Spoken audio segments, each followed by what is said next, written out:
We are back on the Zero Hour. I'm Richard R.J. Eskow, and joining us now, our next guest is an old friend of mine, but don't hold that against him. He is the former host of The Big Fix on WAMU 88.5 AM. We met in the corporate world many years ago.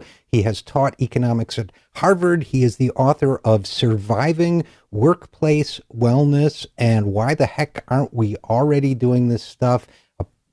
Please join us in welcoming Al Lewis. Al, thanks for coming on the show. Well, RJ, thanks for having me on, lo these many years.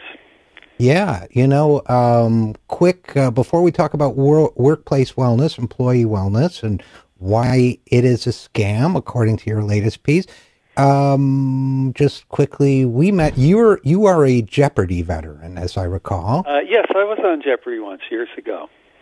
And when we first met and we were negotiating, as I recall, you offered me a discount if I could answer the two questions you missed, which were probably the only ones I would have gotten. And I got them. You remember that? Well, I don't actually remember the exact conversation, but I have to say it does sound like something I would have said. Right. Well, I got the discount. You probably marked it up beforehand in retrospect. But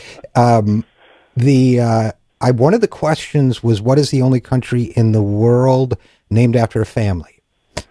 Oh, yes. And actually that question turned out to have multiple answers, and it actually created a huge brouhaha when I asked it another time. So I'm guessing you said, since it's your show, why don't you tell your audience what you said?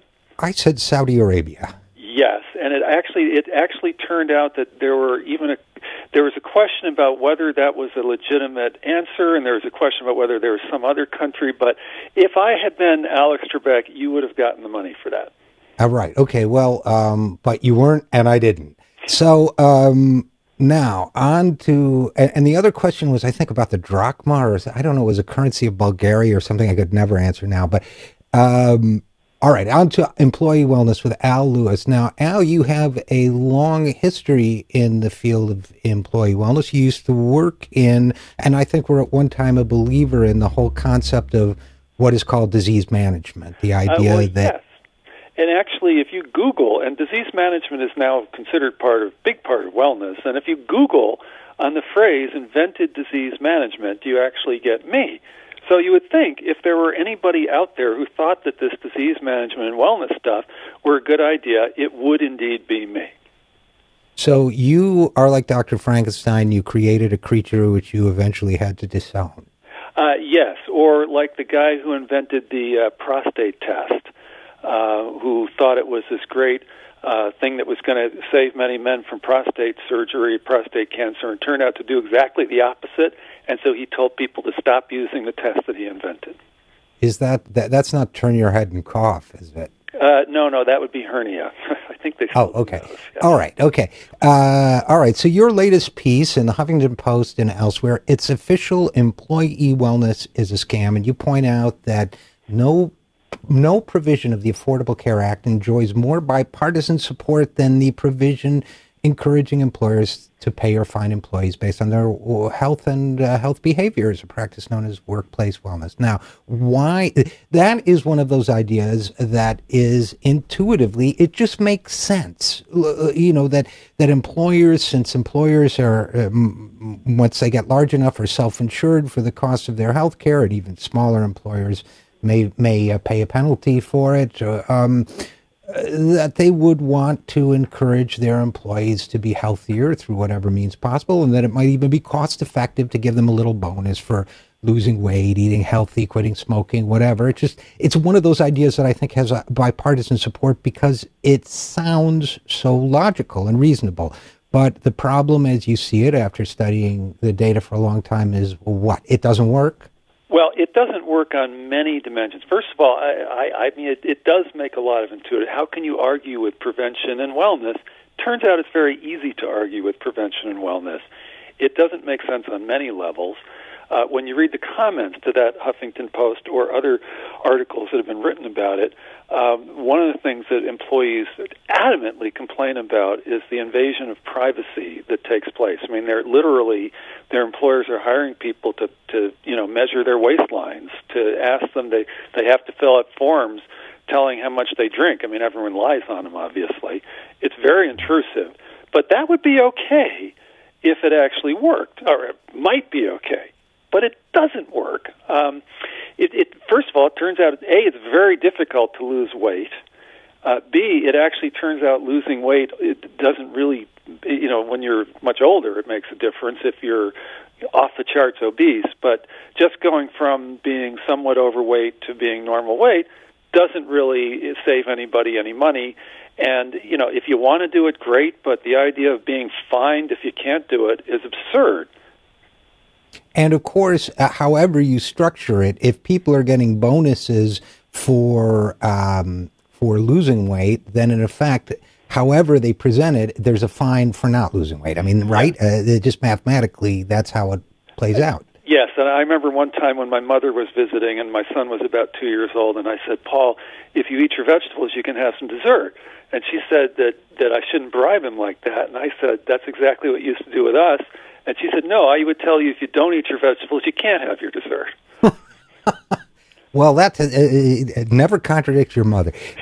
We're talking with Al Lewis, who is the author of Surviving Workplace Wellness.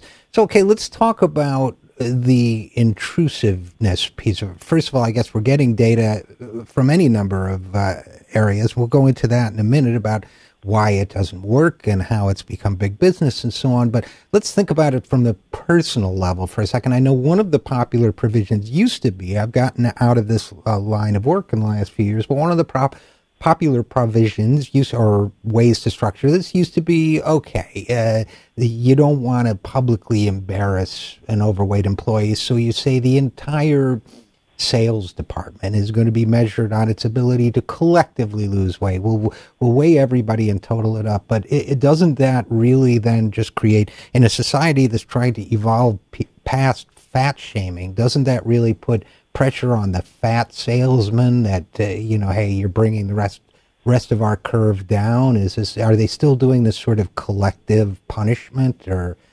Well, there's still some of that, but it's actually really devolved to the level of the individual, and the amount of money at stake is in some cases 4 figures for things like losing weight, having your cholesterol go down, which is another, by the way, very dubious measure, as it turns out.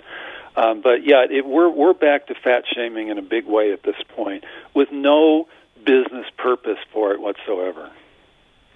So what we're doing is employers are getting into all this invasive manipulation of their employees' lives, some might say. And by the way, it's interesting, we're talking with Al Lewis, author of Surviving Workplace Wellness.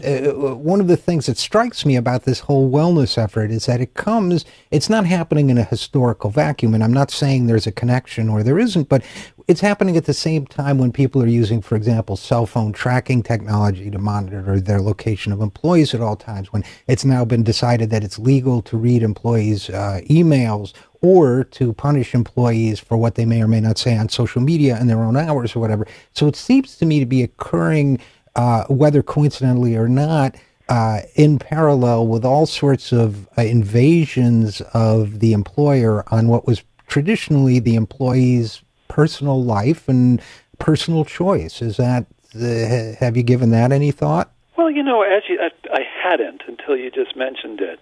But you're right, it is coinciding, and the big difference, and by the way, I'm not necessarily defending what you're saying folks are doing, but I would say that a big difference is at least what you described has a business purpose, whereas shaming people into losing weight, if you actually read the numbers, by the way, the numbers that the wellness industry itself publishes, that actually loses money for the employers, and according to the wellness industry publications themselves, damages the morale of the organization and hurts a company's reputation. So it has no business purpose, whereas at least finding out if your people are kind of goofing off by, finding out where they are at any given point, it's intrusive, but you could argue it keeps them from, taking breaks when they're not supposed to.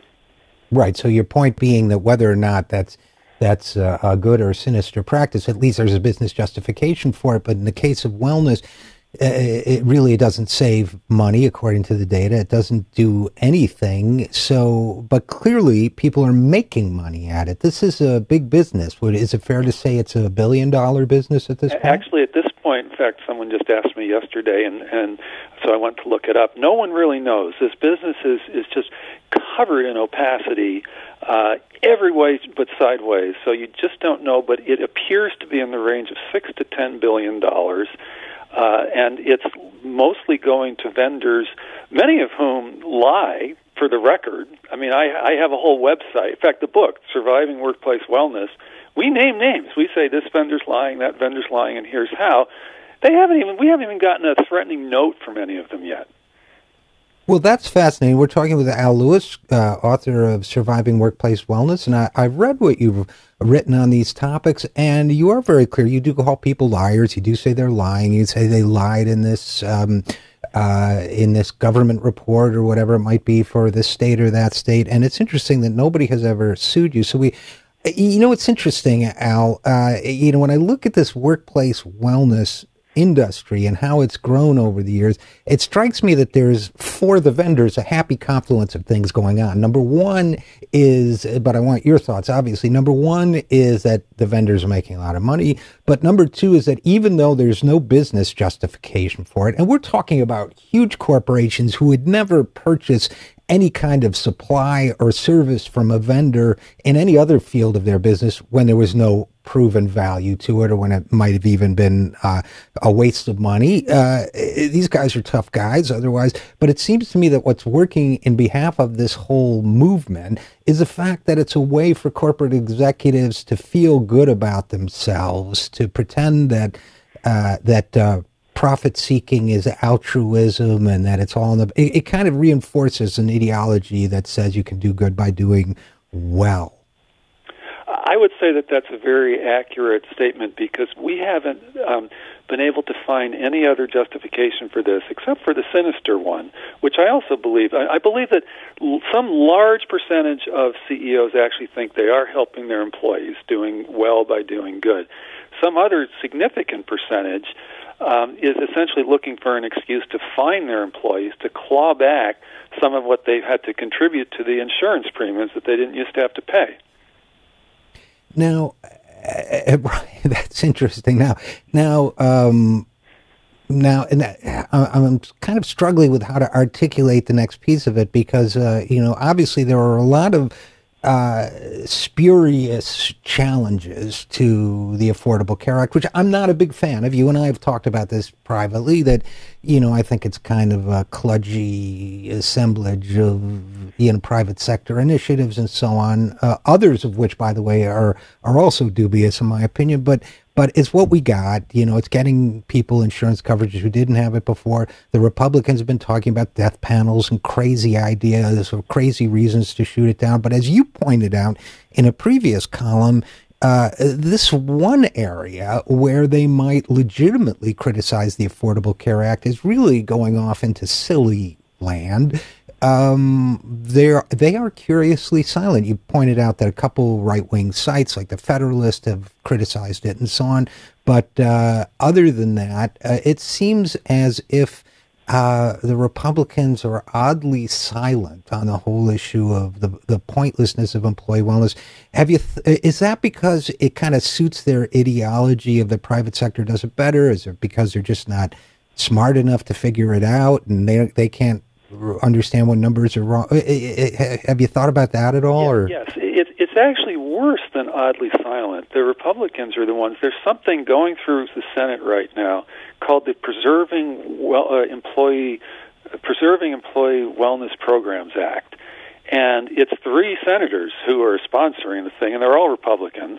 And the president says he's going to sign it. I mean, the irony is that this is actually bipartisan. It's probably the most bipartisan. It has probably more support than any other part of the Affordable Care Act, certainly on the in the Republican side of the aisle. And yet, it's as though they don't don't have access to the internet, or the Business Roundtable, which is the group that is totally behind this program, is aligned with their ideology, and actually, of course, are major contributors. So I guess in the minute we have left, so this is one of, by the way, I always say when an idea gets bipartisan support, that's when you really have to watch out. Because it usually I never used to think that. I would think that now. Yeah, I mean, there's nonpartisan, which means you're not a member of any political party. You're just a subject matter expert. That's one thing. But bipartisan usually means politicians in both parties who count on corporate support for their career success. That's my conclusion. But in the minute we have left, I guess I would say, so where are you going to take this lonely Cassandra-like struggle against employee wellness next? Well, in fact, what we've done is we have figured out everything that is wrong with wellness programs, and people would always say, okay, I'm convinced, but what should we do instead? We never had an instead. We now have an instead. So I'm a 15-second shameless plug. You can go to Quizify.com, Quizify.com, and take the demo and look at the guarantee. Our website's not really built. But you can see we're essentially doing the exact opposite of what wellness companies are doing. Instead of pushing people into the system, we're teaching people how to avoid getting health care they don't need. And that's where we think the future is. Well, that's very interesting. And maybe after that's built out a little bit, you'll come back and talk about it with us. But for now, we've been talking with Al Lewis, author of Surviving Workplace Wellness. And Al, thanks so much for joining us. Well, thank you for having me on, RJ, and I'll look forward to keeping in touch and talking to you another time. Same here. And we'll be right back after this. I'm Richard R.J. Eskow, and this is The Zero Hour.